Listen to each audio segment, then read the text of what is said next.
Dos dois vídeos anteriores, nós vimos uma questão bastante conceitual, comparando o comportamento de modelos isostáticos e modelos hiperestáticos com respeito aos diferentes tipos de solicitações externas.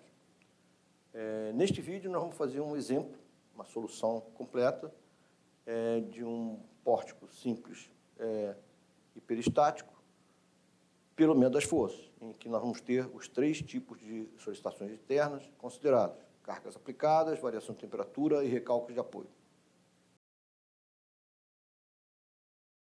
Esse vídeo é uma continuação dos dois vídeos anteriores, em que nós estamos vendo a consideração de variação de temperatura e recálculos de apoio na análise de estruturas. O que nós vamos ver agora é um exemplo de um pórtico simples, em que nós vamos considerar três tipos de solicitações externas: cargas aplicadas, variação de temperatura e um recálculo de apoio. O modelo que está sendo mostrado aqui, e com suas propriedades aqui elásticas do material, o modo de elasticidade com o valor indicado, o coeficiente de dilatação térmica alfa, em geral é um número muito pequeno, a unidade dele é por grau Celsius, e os parâmetros da seção transversal são para todas as três barras, para as duas colunas e para a viga, são os mesmos. Então, eu tenho a área A indicada e o momento de inércia também indicado. A seção transversal tem uma altura H, 60 centímetros, e a posição do centro de gravidade da seção transversal, Y barra igual a 0,30, ou seja, o centro de gravidade fica situado no meio da altura da seção transversal. As solicitações, então, são uma força uniformemente distribuída vertical para baixo na viga. Eu tenho uma variação de temperatura, um aquecimento da face inferior da viga de 8 graus Celsius. Então, para a viga, o ΔTi, que é o parâmetro da face inferior, variação de temperatura na face inferior é mais 8, e a face superior não tem variação de temperatura, ΔTS igual a 0. Esse poste, então, tem um apoio de segundo gênero na esquerda, um engaste na direita, e o engaste sofre um recalque rotacional no sentido horário de um valor bem pequeno, mas isso já é suficiente para provocar algum esforço na estrutura hiperestática. Então, o valor está indicado aqui, esse recalque rotacional em radiano. As dimensões estão indicadas, a largura do pórtico é 6 metros e a altura 3 metros. Então, esse é o modelo. Nós vamos adotar, na solução pelo método das forças, o seguinte sistema principal com os hiperestáticos associados. O grau de hiperestaticidade desse modelo é 2, então G igual a 2. Eu tenho, então, para transformar esse pórtico num pórtico isostático, que é o sistema principal, eu tenho que liberar dois vínculos. A questão, eu não estou querendo discutir essa questão da escolha do sistema principal, eu estou simplesmente mostrando qual foi o sistema principal adotado. No caso, nós liberamos a continuidade de rotação entre as seções adjacentes a esse nó superior esquerdo, ou seja, introduzir uma rótula nesse nó superior esquerdo. O hiperestático associado é um momento fletor nas duas seções que são iguais, né? Então, eu tenho aqui o X1 é um momento fletor nas seções adjacentes à rótula. E a outra liberação foi um impedimento externo ao deslocamento horizontal, ou seja, eu transformei aquele apoio de segundo gênero num apoio de primeiro gênero horizontal. Ele ainda impede o deslocamento horizontal, mas libera o deslocamento vertical. Então, o hiperestático é a reação força externa nesse apoio. Então, o nosso problema está em determinar quais são os valores que os hiperestáticos X1 e X2 devem ter para que eu tenha de volta restabelecidas as condições de compatibilidade que foram eliminadas na criação do sistema principal. As condições são, primeiro, eu eliminei um vínculo de continuidade interna, então nós vamos ter que restabelecer que a rotação relativa entre as seções adjacentes à rótula introduzida aqui no nosso superior esquerdo, essa rotação relativa ela vai ter que ser nula. Quando a gente coloca a rótula, a gente libera, ou seja, existe uma rotação relativa entre as seções adjacentes à rótula, então, nesse caso, vamos ter que restabelecer essa condição de que não existe, porque não tem rótula ali. E a outra condição de compatibilidade que nós vamos restabelecer é a condição de que o deslocamento absoluto vertical desse apoio da esquerda é nulo também. A primeira equação restabelece a primeira condição de compatibilidade, de continuidade de rotação no nosso superior esquerdo, e a segunda equação de compatibilidade estabelece a condição de que o deslocamento vertical do apoio da esquerda é nulo. Aí isso é o que está escrito aqui. Nós vamos explicar como é que a gente determina todos esses parâmetros, esses coeficientes, os termos de carga, delta 0, delta 2, 0, delta 1, e os coeficientes de flexibilidade, delta 1, 2, 2, 1, 2, 2, desse sistema de equações de compatibilidade. O que nós temos agora aqui é o caso zero dessa solução pelo método das forças. O que é o caso zero? Nós vamos isolar, no caso zero, as solicitações externas. São os 3 tipos de solicitações externas. Primeiro, a gente tem que entender o que nós estamos calculando, né? Nós vamos calcular os termos de carga no caso zero. Tá? E para que nós calculemos esses termos de carga, o delta 1, 0 e o delta 2, 0, nós vamos precisar de ter pelo menos o diagrama de momento fletor, o diagrama de esforço normal do caso zero. Nós vamos usar as outras solicitações externas também nisso, mas nós precisamos do diagrama de momento fletor e o diagrama diagrama de esforço normal do caso zero. E esses diagramas só dependem da carga. Nós já vimos que variação de temperatura e recalque de apoio só provocam deslocamentos, no caso, a temperatura também provoca deformações, no modelo isostático, que é o sistema principal. No modelo isostático, somente cargas aplicadas provocam esforços internos. E isso é o que nós utilizamos na solução pelo método das forças, já que o sistema principal é isostático. Tá? Então, aqui nós temos o diagrama de momento fletor indicado. As reações de apoio aqui nesse modelo são essa força vertical de 48 no apoio da direita, no engaste, e essa reação no sentido horário de 144 kN/m. Tudo isso é provocado pela carga distribuída, a força uniformemente distribuída na viga de 8 kN/m. Eu não vou explicar muito a questão da construção desse diagrama de momentos fletores, porque isso é assunto já anterior. Mas, só para relembrar, o que nós temos aqui, eu não tenho força horizontal, não tenho reação horizontal, então o cortante na coluna da direita é 0, então o diagrama de momento é constante, esse momento de 144, ele traciona as fibras da direita e constante. No nó, há uma replicação desse momento, que nessa viga ela funciona como se fosse realmente uma viga em balanço, porque nesse caso aqui é como se esse trecho, essa viga, esse pilar da direita, ele é como se não existisse, ele não tem esforço. Então, eu tenho na verdade, um pórtico em balanço aqui, né? E esse diagrama, então, ele tem essa construção em que nós temos essa linha tracejada, seria o diagrama se não tivesse carregamento, mas como tem essa carga distribuída, eu penduro, eu superponho a essa linha tracejada o diagrama de viga biapoiada para essa viga, que é o QL2/8, igual a 36 aqui no meio dela, perpendicularmente ao eixo da barra. O diagrama normal aqui é 0 no pilar da esquerda, não tem nada vindo para baixo, também é 0 na direita. A única barra que tem esforço normal, no caso 0, é a coluna da direita. e essa compressão aqui de menos 48. Tá? Então, nós vamos usar essa informação, isso aqui é o M0 e o N0, nós vamos usar essa informação na determinação dos termos de carga provocados pela carga aplicada.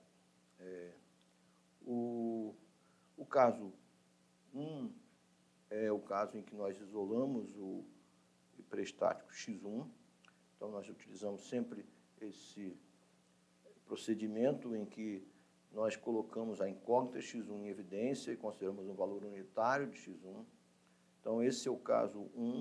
O caso 1 é tudo, mas a gente resolve ele para unitário, e aqui eu tenho, então, esse par de momentos unitários aplicado adjacente aqui à rótula que foi introduzida no sistema principal, e a gente determina os esforços de momento fletor, de esforço interno de momento fletor e esforço normal nas barras.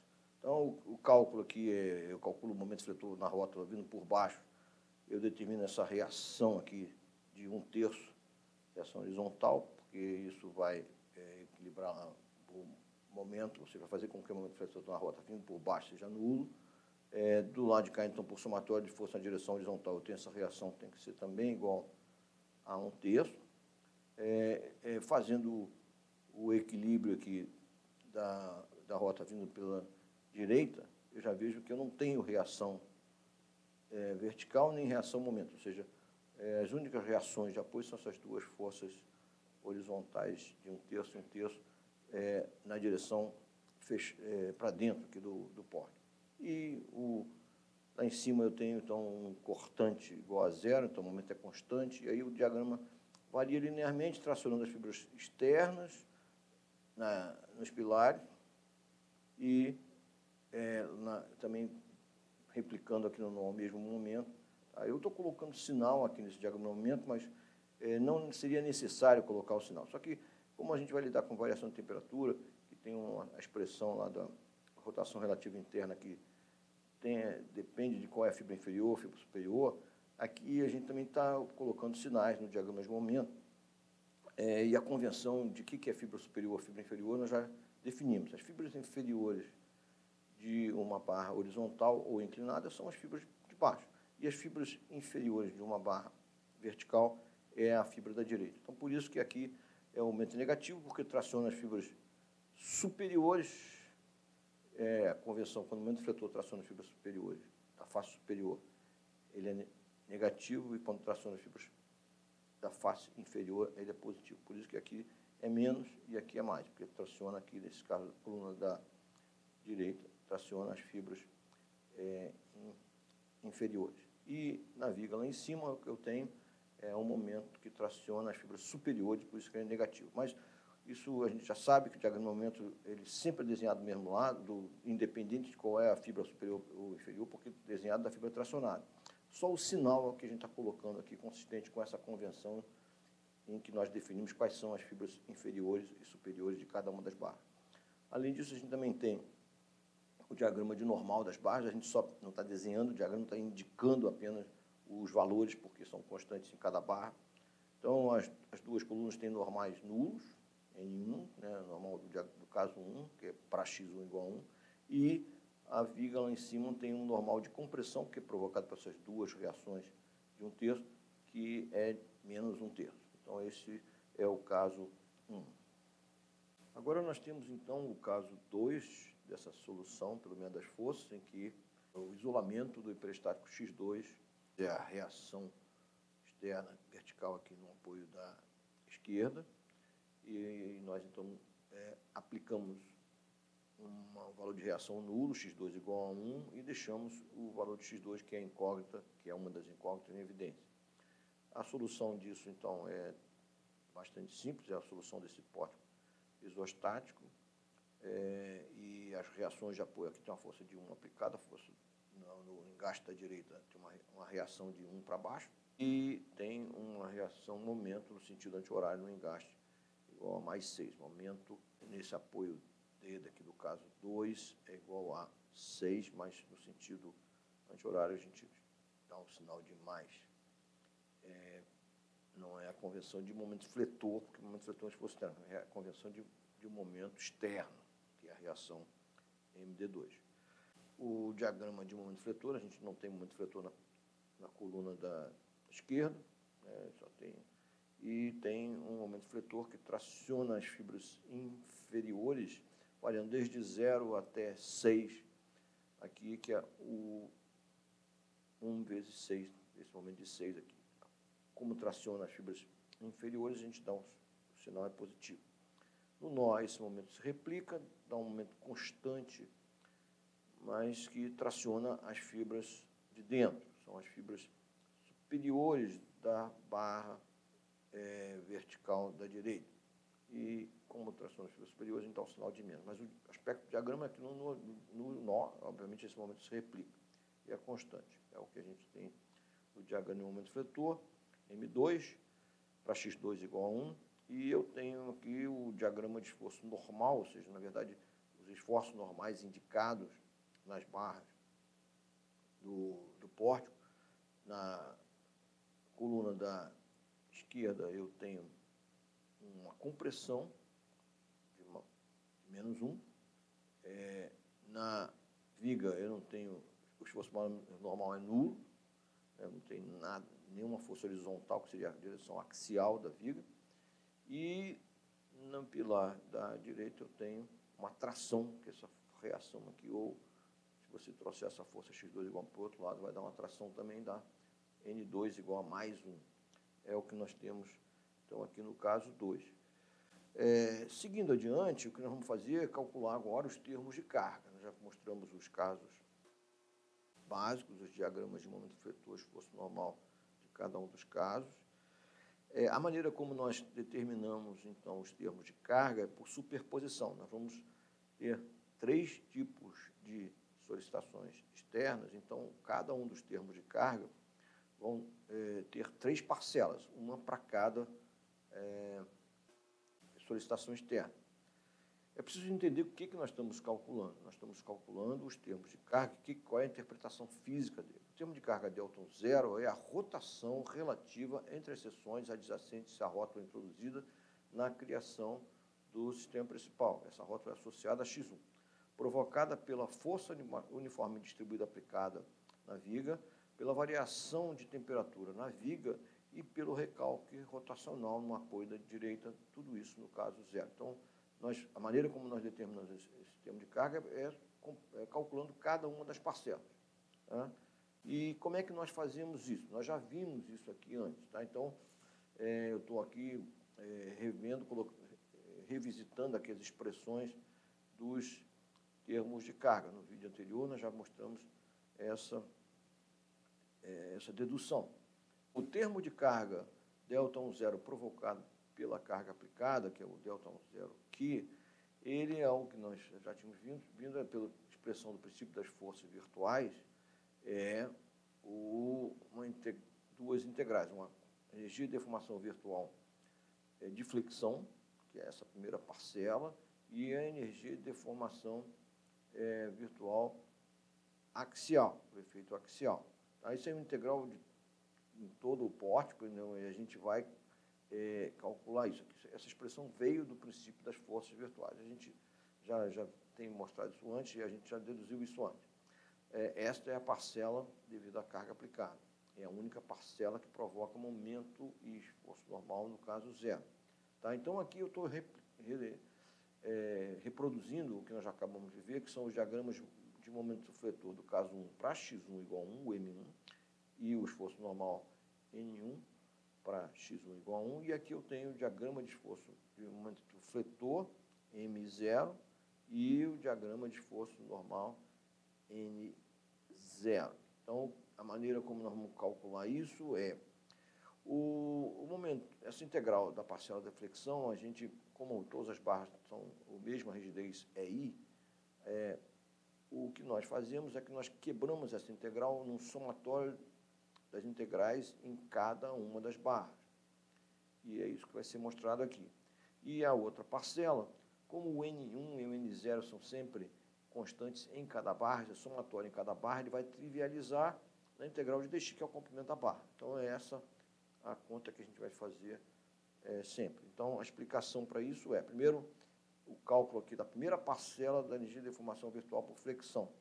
eu vou combinar o diagrama triangular, essa linha tracejada aqui, tenho menos 144, com esse diagrama constante de menos 1 aqui, né, da viga. Então, essa parcela, eu vou combinar, então, um diagrama retangular com um diagrama triangular e o comprimento da barra é 6.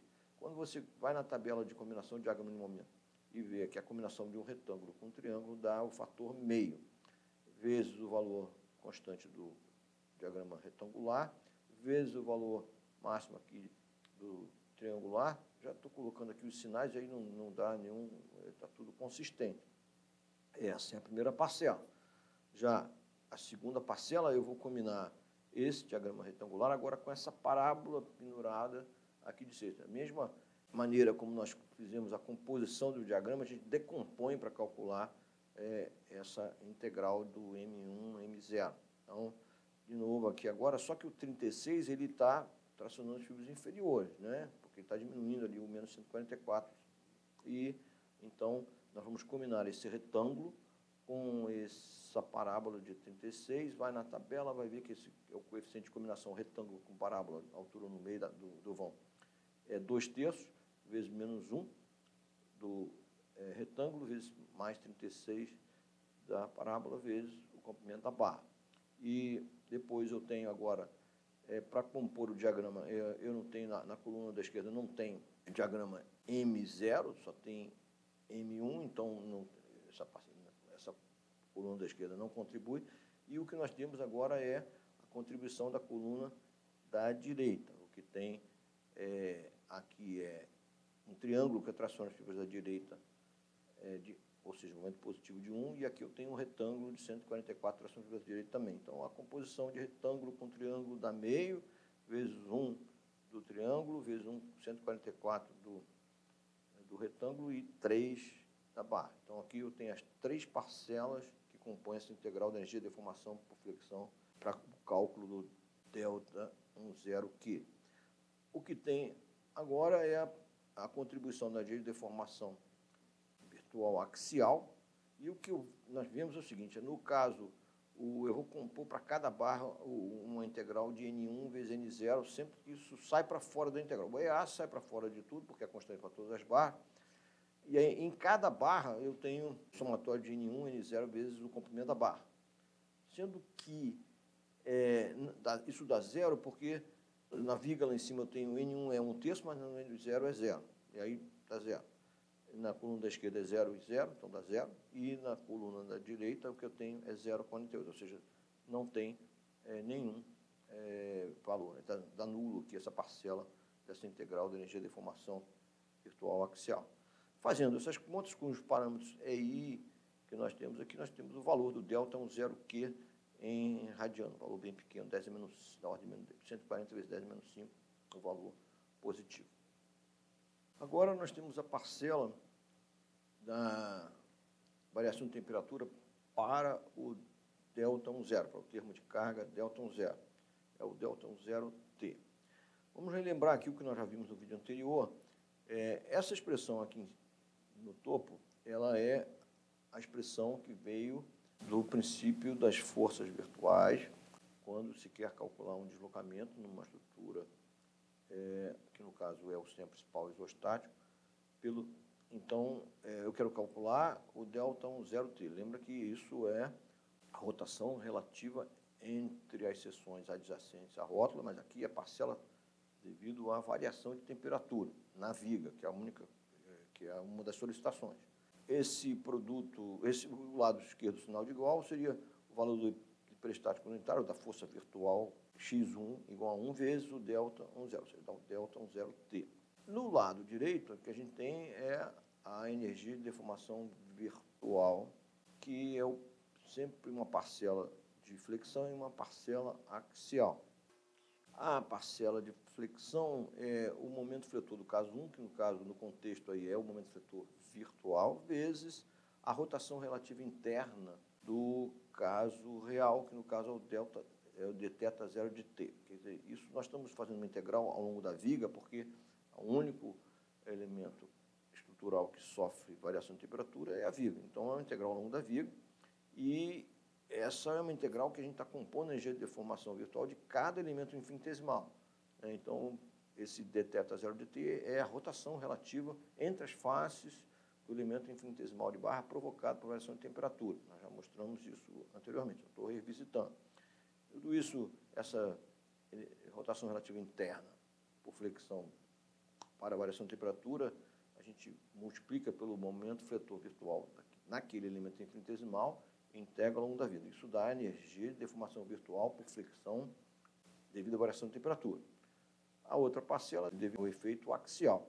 Então, o esforço normal virtual é o N1, né, no contexto, para calcular o Δ10, esse seria o N1, seria o virtual, e o real é o dU0 de T, que é o deslocamento axial relativo interno provocado por variação de temperatura. Então, é o deslocamento entre as faces do elemento, deslocamento axial, relativo axial, entre as faces do elemento infinitesimal de barra. A gente compõe essa integral e isso já foi deduzido através do princípio das forças virtuais. Nós já deduzimos aqui a expressão para dθ0 de t e dU0 de t. A gente vai voltar a ver isso aqui. Mas a gente precisa, então, o quê? A gente precisa de ter o diagrama de momento fletor M1, é o que está mostrado aqui, e o diagrama N1, que é o esforço normal nas barras. E eu preciso saber a variação de temperatura e os parâmetros que são necessários aqui são o coeficiente de dilatação térmica alfa, a altura da seção transversal e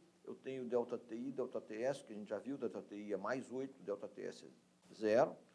E para o efeito axial eu preciso da variação de temperatura na fibra do centro de gravidade, mas como a posição do centro de gravidade na seção transversal é na metade da altura, então esse ΔT do centro de gravidade é simplesmente uma média de 8 ΔTi com 0, ou seja, dá 4. A gente vai ver isso aqui. Então, eu vou explicar, então, a determinação de cada uma dessas parcelas. No cálculo, então, da parcela de flexão, eu tenho que primeiro calcular esse dθ0 de t. Nós já deduzimos essa expressão, isso é conhecido, e usando os valores que nós temos, alfa, 8, eu vou deixar em função de alfa, no final a gente substitui, alfa é 10 a menos 5 por grau Celsius. Então, fazendo todas as contas, a gente tem aqui, e a altura da seção transversal é 60 centímetros, ou seja, 0,6 metros.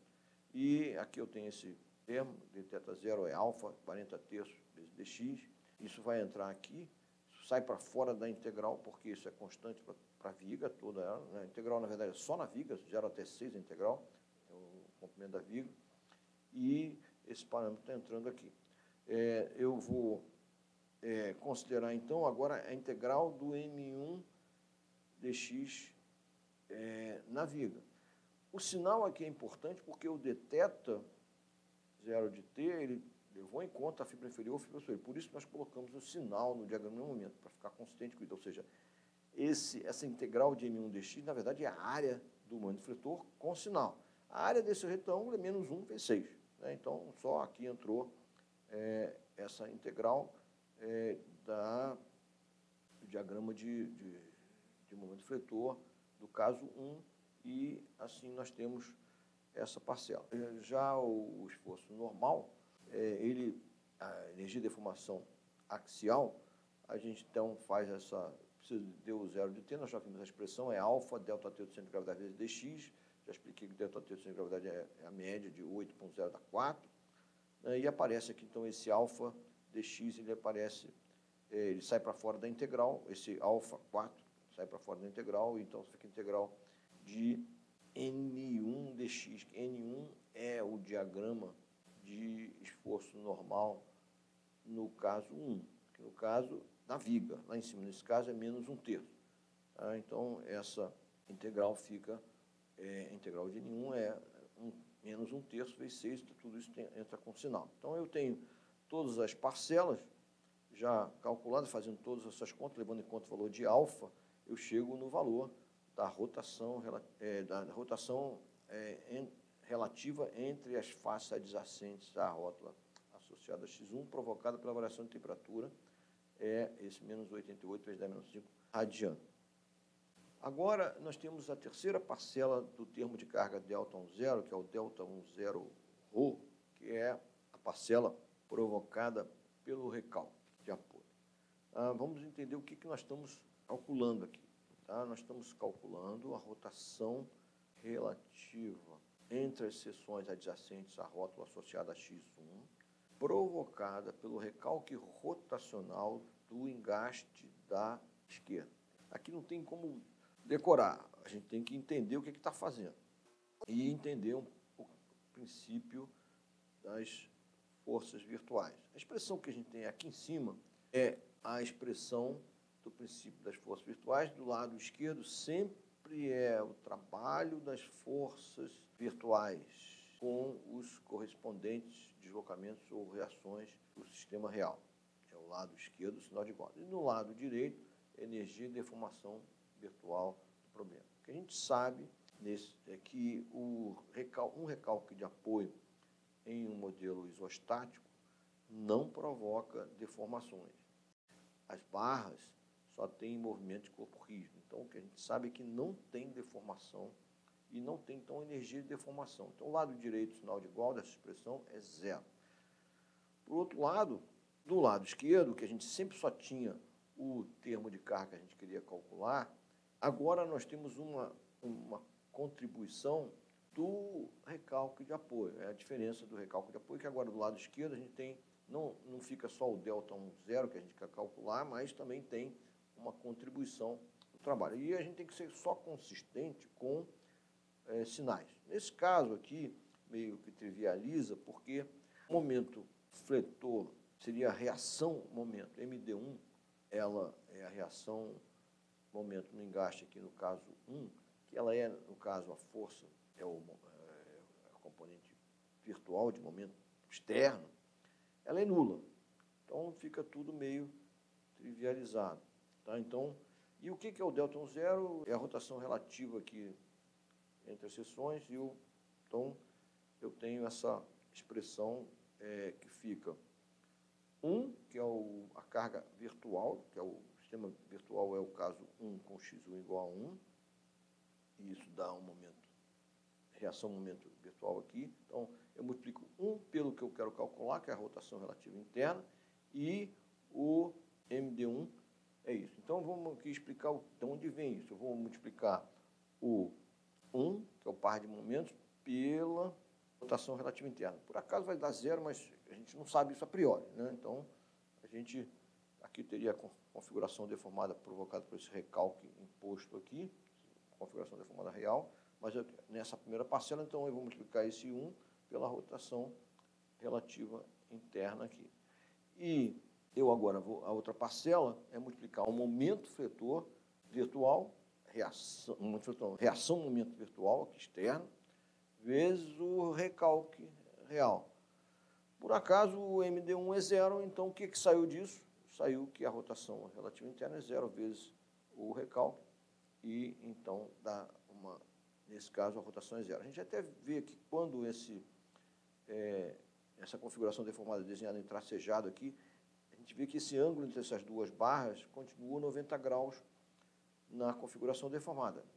Isso a gente não saberia a priori.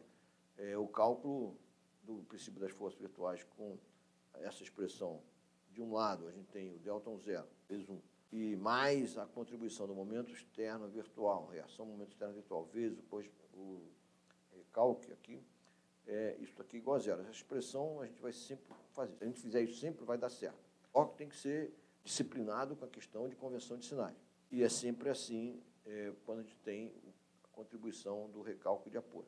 A gente não saberia a priori que esse ΔI0 é zero, mas ele sai naturalmente. Então, precisa só entender o que você está fazendo aqui quando a gente calcula esse recalque de apoio. Essa contribuição do recalque de apoio. E aí o que nós temos, finalmente, já calculamos as 3 parcelas do termo de carga ΔI0, os valores que foram indicados, sendo que esse ΔI0 é zero, o que a gente tem, então, é esse valor mais 52 vezes 10 a menos 5, sendo que esse é o sinal que saiu. O sinal mais significa que ele tem a direção do que foi aplicado como unitário.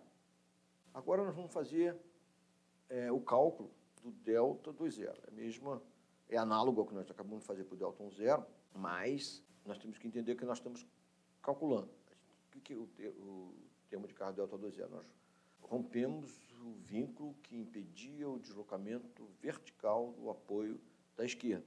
Então, o termo de carga é o deslocamento vertical absoluto, que é um vínculo externo, no apoio da esquerda no sistema principal, provocado pelas três solicitações externas.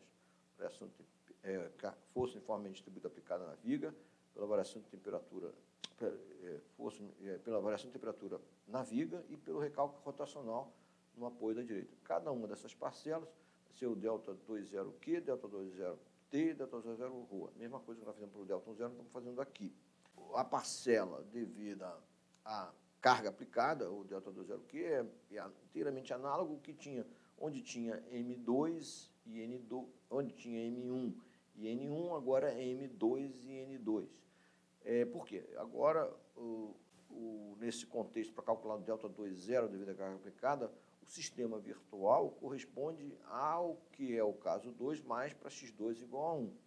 Então, o virtual, os esforços internos virtuais são M2 da flexão, do flexor, e o N2. Então, é inteiramente análogo, só que agora a gente utiliza o diagrama do caso 2 para x2 igual a 1. O caso 0 é o mesmo, porque é quem provocou, só que nós estamos calculando agora o deslocamento vertical nesse ponto do apoio da esquerda. A explicação, então, para isso de novo, nós vamos quebrar essa parcela de flexão aqui, ela é provocada por uma combinação desse diagrama triangular de 6 aqui, traçando as fibras inferiores, na viga lá em cima, com a decomposição desse diagrama na viga do caso 0, que é esse menos 144 nessa linha traçajal, esse triângulo com essa parábola, igualzinho. Então, essa parcela combinando triângulo, com altura do lado direito da viga, esse dá um coeficiente de 1/3, com mais 6 vezes menos 144 vezes 6, que é o comprimento da viga. A outra parcela é a combinação desse mesmo diagrama triangular de 6 para baixo, na viga ainda, mas com essa parábola de 36 que traciona as fibras inferiores. Então, entra mais 6 e mais 36, o coeficiente de combinar triângulo com parábola também é 1/3, e aí eu tenho aqui o 6 é o comprimento da barra. A terceira parcela da flexão aqui aqui não tem flexão no pilar da esquerda e no pilar da direita que eu tenho, então é a combinação de dois retângulos, sendo que aqui eu tenho um retângulo com menos 6 e um retângulo com mais 144. O comprimento desse pilar é 3, então aqui está a parcela retângulo com retângulo, dá um constante, sai integral do comprimento de dx, que é o comprimento da barra. Então, essas são as três parcelas que entraram aqui na expressão do energia de deformação virtual por flexão para o delta 20Q, ou é isso aí para fora, porque é constante para todas as barras. A outra parcela é a parcela axial, e o que eu vou fazer é também um somatório em cada barra, sendo que N2 e N0, sendo, no caso aqui da viga, ela tem N2 igual a 0 e N0, então não contribui. Já o pilar da esquerda eu tenho N2 igual a menos 1, mas o N0 igual a 0, também não contribui, produto nulo também. Só aqui o pilar da direita que vai contribuir para essa energia de deformação axial. Eu tenho um normal N2 igual a mais 1 e um normal N0 igual a menos 48. Daí é trivial, porque é tudo constante, então dá essa integral da EA vezes mais 1 do N2 nessa barra, vezes o menos 48, que é o N0 nessa barra, vezes 3, que é o comprimento da barra. Então, fazendo todas essas contas, a gente chega no delta 20 de Q, dá um valor negativo nesse caso. Quer dizer, o que quer dizer esse negativo? Que é contrário ao que foi aplicado como x2 igual a 1. É para baixo, que a carga é para baixo e realmente o deslocamento delta 20 que é para baixo. Já no caso da temperatura, inteiramente análogo, nós vamos para o delta 10T, a única diferença é que a gente vai ter o momento virtual e o normal virtual vai ser o M2, então o que nós já tínhamos visto para o detecta 0 de T e deu 0 de T é a mesma coisa, tá? Então, aqui só vai entrar o diagrama M2 e o N2 para X2 igual a 1. Nós já deduzimos isso aqui antes, né? Essas expressões já foram mostradas, e essa integral vai ficar só para a viga, esse triângulo aqui, com 6 traçando os fios inferiores. E, então, essa integral aqui, integral do M2, essa integral da área desse triângulo aqui, considerando o sinal dele, é mais 6, então dá 1/2 de 6 vezes 6, que é a área do triângulo. Então, e a parcela axial, a gente tem, então, no caso, o N2 na viga é 0. Então, o que vai acontecer é que aqui vai ser 0, então essa parcela vai ser nula, mas é a integral do N2 vezes deu0 de t. O deu0 de t não mudou, é a mesma coisa para o cálculo do delta 0t. E a gente entra agora com o alfa vezes 4, que é a temperatura no centro de gravidade, só que agora o N2 é 0. Então, aí resulta nesse valor final para delta 20 de t. A terceira parcela do delta 20 é o delta 20 ρ, que é a parcela provocada pelo recalque de apoio. O que nós temos que calcular é o deslocamento vertical no apoio da esquerda, provocada pelo recalque, deslocamento vertical provocado pelo recalque rotacional no apoio da direita. Então, quando a gente quer calcular um deslocamento em um ponto, a gente aplica uma força virtual naquele ponto. Deslocamento vertical, que nós queremos calcular, a gente aplica uma força vertical naquele ponto. Na verdade, sempre no contexto das forças, acaba que o virtual corresponde a um dos casos 1, 2, que depende do peristático, mas com o valor unitário do peristático. Então, no caso aqui, o virtual é o que está aqui em cima, é o caso 2 para x2 igual a 1. Né? E a expressão que a gente tem aqui do princípio das forças virtuais, assim como para o delta do 10 ρ, no caso do recalque, não tem, o lado direito é igual a 0, porque não tem deformação aqui, no caso 0, provocado pelo recalque, só tem movimento de corpo rígido nas barras. A gente já viu até essa configuração deformada. Isso aqui é o que acontece, você girou esse engaste aqui no sentido horário, ou seja, com esse valor indicado, menos 0,0012, valor bem pequeno de radiano, é um recalquezinho mesmo, né? E o que aconteceu com o pórtico é que ele se deformou. Eu não preciso saber essa configuração deformada, o que eu preciso saber é que, qualquer que seja a configuração deformada, são movimentos de corpo rígido das barras. Isso é porque nós sabemos que no modelo isostático, recalque só provoca movimento de corpo rígido sem deformação. Por isso que do lado direito, o sinal de igual dessa expressão aqui do princípio das forças virtuais é sempre 0. Mas agora a gente vai compor o trabalho virtual externo, que é o produto das forças virtuais externas, né, do sistema virtual, pelos correspondentes deslocamentos, forças e momentos, né, do caso virtual, pelos correspondentes deslocamentos ou rotações do caso real. Então, é o que tem aqui do lado esquerdo do sinal de igual. Vamos ver o que é. Virtual aqui, eu tenho externo, eu tenho essa força x2 igual a 1 aplicada, essa reação 1 para baixo e esse momento de 6 aqui no sentido... Isso são as forças externas do sistema virtual, forças e momentos externos do momento virtual. E eu vou pegar e vou compor um trabalho de cada uma dessas componentes, dessas forças e momentos, com os correspondentes deslocamentos, rotações ou rotações do caso real, que é o caso real, é o caso 0, né, o que tem a deformação. Então, é só você entender o que está sendo feito e entrar com os sinais adequados. Eu quero calcular o delta 10 ρ, ele é para cima, positivo. O x2 unitário é aplicado para cima. Então, o trabalho é 1, que é o x2 igual a 1, vezes o delta 10 ρ. Estamos multiplicando essa força por esse deslocamento que eu quero calcular, que está indicado aqui, delta 20 ρ. E a outra componente, essa força vertical aqui de 1 para baixo, ela não tem trabalho porque não tem deslocamento, não tem recalque vertical no engaste, só tem recalque rotacional.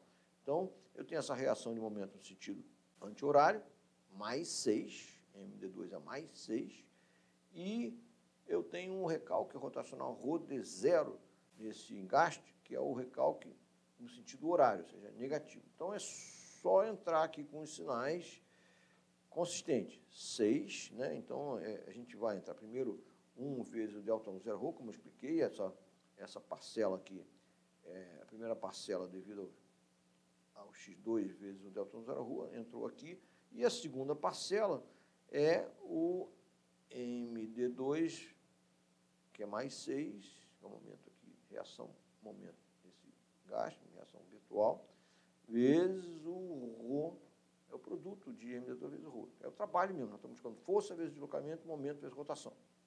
Mas os sinais têm que ser consistentes.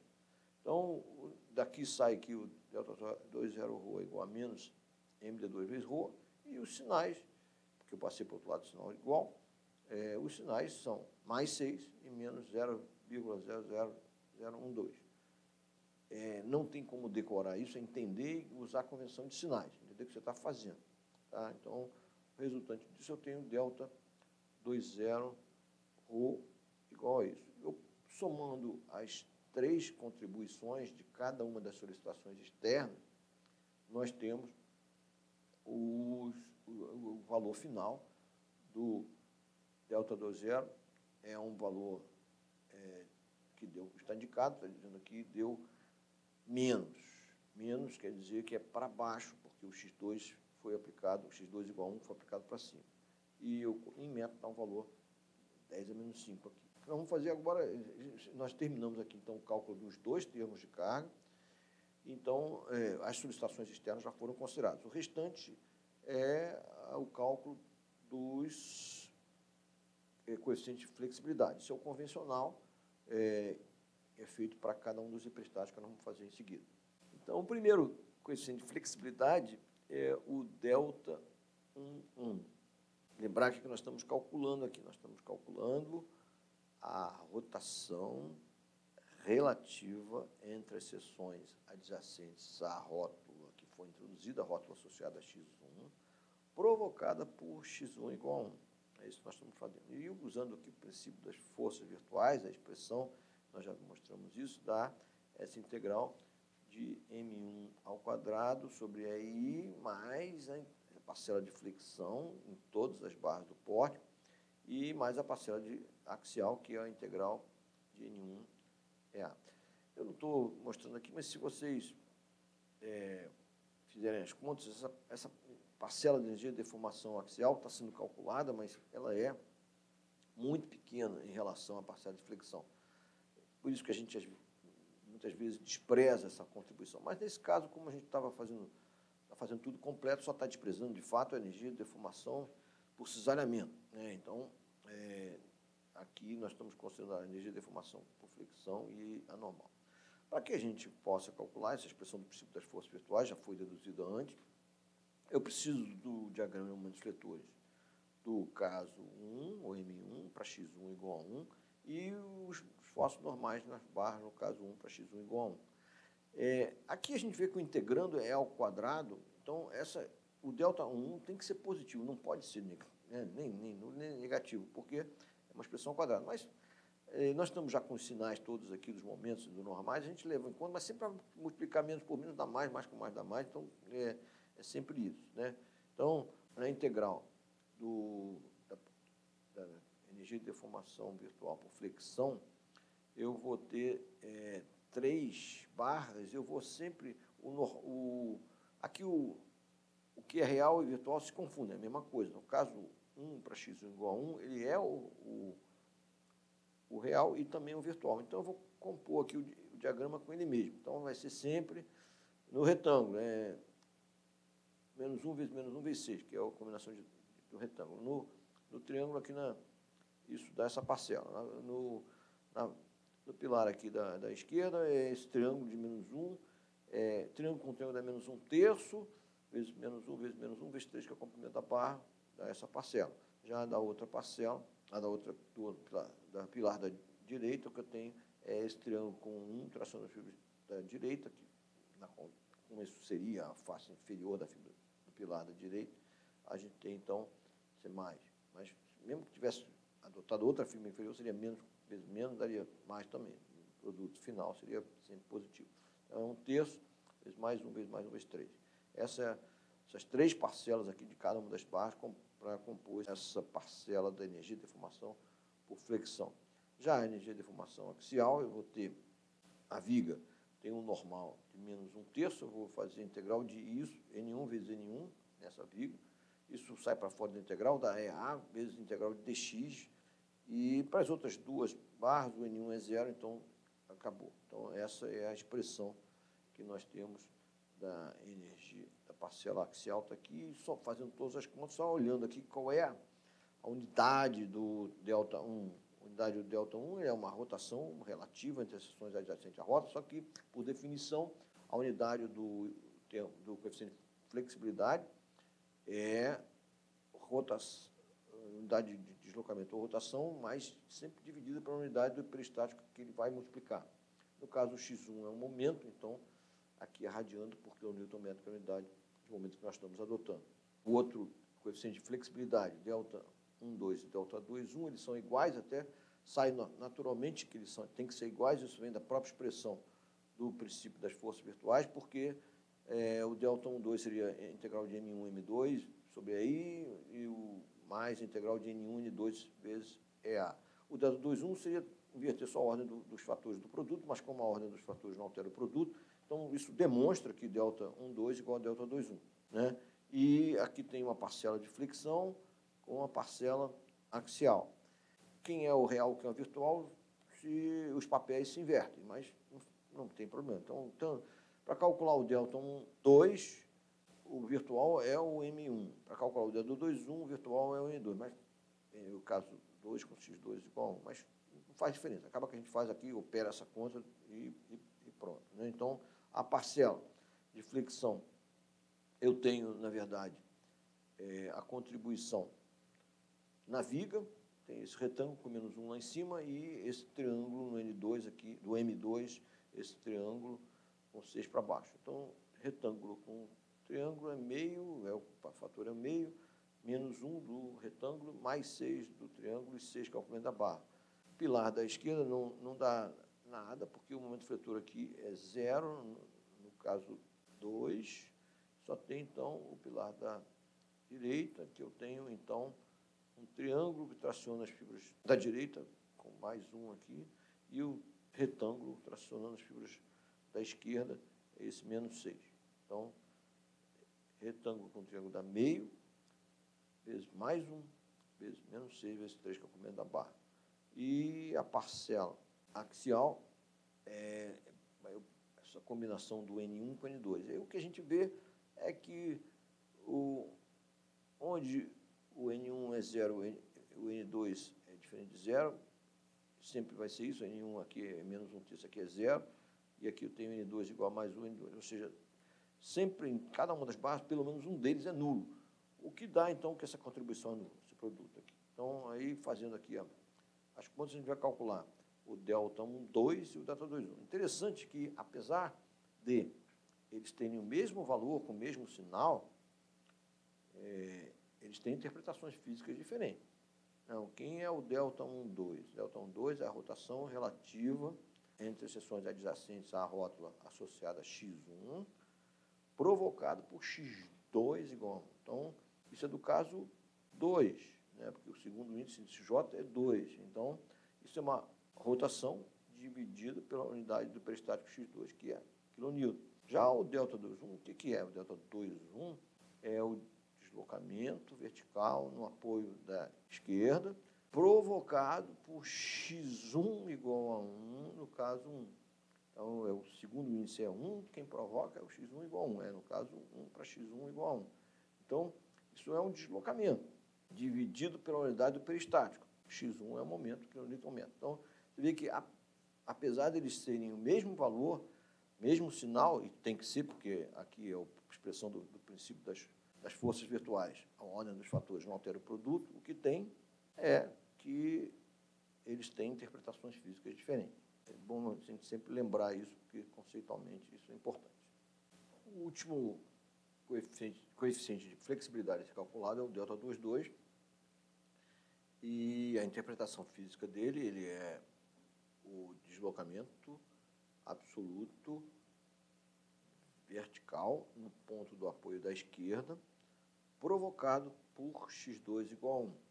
A expressão aqui do princípio das forças virtuais, para isso dar, então, tem duas parcelas, parcela de flexão, uma parcela de energia de deformação por flexão, energia de deformação axial, e caso 2 com x2 igual a 1, eles se confundem em um sistema real e o sistema virtual. Então, a gente vai compor o diagrama de momento M2 com L2, mesmo por isso que é M2 ao quadrado, e os esforços normais nas barras também vai combinar com ele mesmo. Tá? Então, a primeira parcela de flexão, eu tenho combinação desse diagrama triangular, 6 tração das fibras inferiores, ou seja, mais 6, com ele mesmo. Triângulo com triângulo dá mais 1/3, vezes 6 vezes 6 vezes 6. O outro 6 aqui é o comprimento da barra. A outra parcela é o diagrama retangular no pilar da direita, sendo que retângulo com retângulo, o fator é 1, vezes 6, menos 6 vezes 3, que é o comprimento da barra. Isso aqui, então, é a parcela, somando essas duas parcelas, dividindo por aí, a gente tem a primeira integral aqui indicada. A segunda, a energia de deformação virtual axial, eu vou combinar, então, normal de cada barra, sendo que isso trivializa, né? Porque todos os normais são constantes, sendo que a viga N2 é igual a 0, não contribui, e tem o pilar da esquerda, né? Menos 1 vezes 3, e o pilar da direita é N2 igual a mais 1, então fica mais 1 vezes 3, tudo isso dividido por A, fazendo essa conta toda, somando, como sempre, essa parcelinha aqui, esse 0,5, aqui 50 vezes 0,5, esse 0,5 é só a contribuição do axial, ou seja, é sempre muito pequena a contribuição do axial e por isso que muitas vezes despreza. Agora, nós temos, então, para finalizar, pelo menos das forças, nós precisamos ainda fazer duas coisas. Primeiro, restabelecer as condições de compatibilidade. Nós vamos ter que determinar quais os valores que x1 e x2 devem ter para que a gente tenha de volta o que a gente eliminou, que era a continuidade de rotação entre as seções naquele nó superior esquerdo, onde nós introduzimos a rótula, a gente quebramos a continuidade de rotação e agora a gente tem que restabelecer. É a primeira equação que impõe isso. E a segunda equação impõe que o deslocamento vertical absoluto do apoio da esquerda tem que ser nulo. E isso aqui nós vamos impor aqui. De que maneira? A gente calculou o delta 1,0, que são a rotação relativa entre as seções adjacentes à rótula introduzida, provocada pelas três solicitações, o delta 1,0, esse delta 1,0 é a soma das três contribuições, parcela de carga aplicada, variação de temperatura na viga, recalque rotacional no apoio da direita. Nós calculamos isso e calculamos também o deslocamento vertical provocado por essas três solicitações, que é, no caso 0, que é o delta 2,0. Soma dos dois. Esses valores são esses valores indicados aqui. Eu coloquei esse 10 menos 5 lá de fora aqui, porque todo mundo estava com 10 menos 5, e então o delta 1,0 é mais 52 vezes 10 menos 5, o delta 2,0 é menos 769,2 vezes 10 é menos 5. E nós vamos agora entrar com o efeito dos hiperestáticos. O que nós consideramos até agora foram efeitos unitários, dos x1 e do x2. O efeito do caso 1 final é o delta 1 vezes x1 e o delta 2, 1 vezes x1. E isso entra, então, nas duas equações de compatibilidade. Porque a gente está montando esse sistema e está dizendo assim, bom, quais são os valores que esses hiperestáticos devem ter para que eu tenha restabelecido as condições de compatibilidade que foram violadas. Né? Isso é o método das forças, é sempre assim. Então, montando isso, resolvendo, aqui sai aqui os valores dos hiperestáticos, a resolução desse sistema de equações, um sistema de duas equações a duas incógnitas. Sempre o método das forças é isso, né? Equação de compatibilidade com incógnitas, que são forças e momentos. Daí, a gente achou esses valores, x1 tá, mais 57,31 kN metro, quer dizer, se mais é que aquele sentido arbitrário, unitário, é o sentido final mesmo. Isso deu mais. E o x2 deu mais 23,96 kN, uma força vertical, e é mais porque quer dizer para cima, mesmo sentido que foi habilitado para x2 igual a 1, lá no caso 2. Isso não termina o problema aqui, o que a gente tem que fazer é finalizar o processo e determinar os diagramas de esforços internos finais. Como nós já temos os diagramas de todos os casos, vai ser mais fácil fazer esse cálculo. A gente não só vai fazer do próprio momento fletor, poderia fazer a mesma coisa para esforços cortantes, esforços normais, mas a gente vai exemplificar isso para o diagrama de momentos fletores finais. Então, como nós já temos os diagramas M0, que é provocado só pelo carga aplicada na viga, né, porque temperatura e recálculo não provoca esforços internos, só carga aplicada provoca esforços internos, no caso zero, que é isostático. Então, a gente tem o M0, já está pronto, nós já fizemos esse caso. O M1 também é provocado por x1 igual a 1, já está pronto, e o M2. Então, por isso que é mais simples agora a gente utilizar a própria superposição dos casos básicos para compor o diagrama final de momentos fletores. Tá? Então, isso é o x1 e o x2 levaram em conta os valores calculados, foram influenciados pelos recálculos, pela variação de temperatura e recálculo, ou seja, nós estamos resolvendo aqui um problema que tem essas três solicitações. Apenas que o M0 aqui só depende da carga aplicada, o resto está tudo influenciado, o x1, o x2, etc.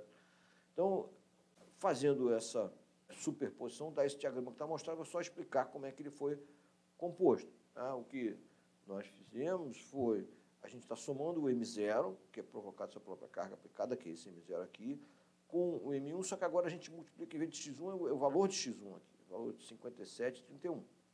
E o M2 é o vezes x2. Então, o que a gente faz é uma soma seção por seção, na extremidade de cada barra. Então, por exemplo, aqui, outra coisa interessante para lembrar é o seguinte, que observe que esse valor do momento, nesse nosso superior esquerdo, quando a gente introduz rótula, isso o momento final é o próprio valor do hiperestático x1, associado a essa rótula que foi introduzida. Isso sai da onde? Sai do fato que aqui é zero, o M0 aqui, nesse momento, é zero nesse ponto, o M1 também é zero. O único diagrama que é diferente de zero e é unitário, que é esse 1 para fora e esse 1 para fora aqui, é no caso 1, associado ao peristático. Por isso que dá esse 1 para fora. Eu não coloquei, eu tirei o sinal do momento final, não há necessidade de você ter isso, porque o que interessa são as fibras tracionadas, mas a conta a gente faz com os sinais. E a gente faz essa conta para cada extremidade. Então, por exemplo, esse 57,7, que na verdade aqui é negativo para a seção da viga, porque traciona fibras superiores, e aqui é positivo para as fibras da direita aqui, do pilar aqui. Mas vamos lá. Então, é só fazer aqui as contas. Então, o que é esse 57,7? Ele veio da onde? Ele veio de 144 mais 1 vezes 57,31 mais menos 6 vezes 23,96. Quer dizer, isso, fazendo essa conta, 144 mais 57,31 menos 6 vezes 23,96 dá esse valor, 57,7. Você faz isso para cada seção transversal, que deu um valorzinho muito pequenininho, uma coincidência, mas chegou esse valor, e no final, então, a gente tem um diagrama. No caso da viga, a gente calculou que os momentos na extremidade dela ainda tem que superpor ou pendurar aqui o diagrama no fechamento. Então, a gente faz a mesma coisa. A gente tem aqui, mas a única parcela que tem essa parábola é o M0, evidente, então a gente pendura aqui o 36 do mesmo jeito. É assim que a gente faz no método das forças, a gente usa essa metodologia. Esse exemplo foi um exemplo bastante simples, mas ele mostra tudo. Tá? Tudo foi mostrado aqui, toda a consideração de cargas aplicadas, variação de temperatura e recálculo de apoio. Está certo que foi simples, só a variação de temperatura foi só um aquecimento na face inferior da viga, o recálculo era só um recálculo rotacional do apoio da direita, a carga aplicada era só uma força uniformemente distribuída na viga, mas isso mostra como as coisas funcionam, é bastante trabalhoso para resolver manualmente, mas o método das forças é isso, ele é trabalhoso, é mais para nós entendermos como é que funciona a estrutura hiperestática, De fato, isso tudo é feito pelo computador e não é o método das forças, é o método de deslocamentos que, em geral, os programas de computador implementam. Mas, aqui, na análise de estruturas, é importante a gente realmente entender bem o método das forças, porque essa questão da temperatura e recalque, a gente entende bastante quando a gente faz essa solução pelo método das forças. Entende essa questão da diferença entre isostático e hiperestático, conforme nós já tínhamos mostrado em vídeos anteriores. Então, é isso. Este vídeo, então, encerra uma sequência de 3 vídeos sobre a análise de estruturas hiperestáticas, utilizando o método das forças para diversos tipos de solicitações externas. Os 3 tipos de solicitações externas considerados foram cargas aplicadas, que é o que nós já tínhamos visto antes, e agora, nessa sequência de 3 vídeos, nós vimos como considerar variação de temperatura e recalque de apoio também na análise de estruturas hiperestáticas. Nós vimos que estruturas isostáticas têm um comportamento bem diferente no que se refere à variação de temperatura e recalque de apoio. Aparecem, no caso de variação de temperatura, aparecem deformações e deslocamentos provocados por essa solicitação na estrutura, mas não aparecem esforços internos. Não aparecem momentos fletores, esforço cortante, esforço normal. No caso de recalque de apoio, uma estrutura isostática, ela aparecem deslocamentos, as barras de uma estrutura isostática sofrem movimentos de corpo rígido, mas permanecem sem deformação, portanto, sem esforço. Já no caso de estruturas hiperestáticas, as 3 solicitações, cargas aplicadas, variação de temperatura e recalque de apoio, provocam deslocamentos, deformações e esforços internos. Por isso que nós temos que considerar essas 3 solicitações no caso de estruturas hiperestáticas. Essa sequência de vídeos, então, que nós vimos sobre o método das forças, encerra esse módulo da disciplina. Tá? Nós vamos ter ainda uma questão sobre grelhas, que é um método das forças aplicado a grelhas, que ainda vai ser o final. Tá? E isso depois, então, nós vamos partir para o método dos deslocamentos, que é o outro método de análise de estruturas.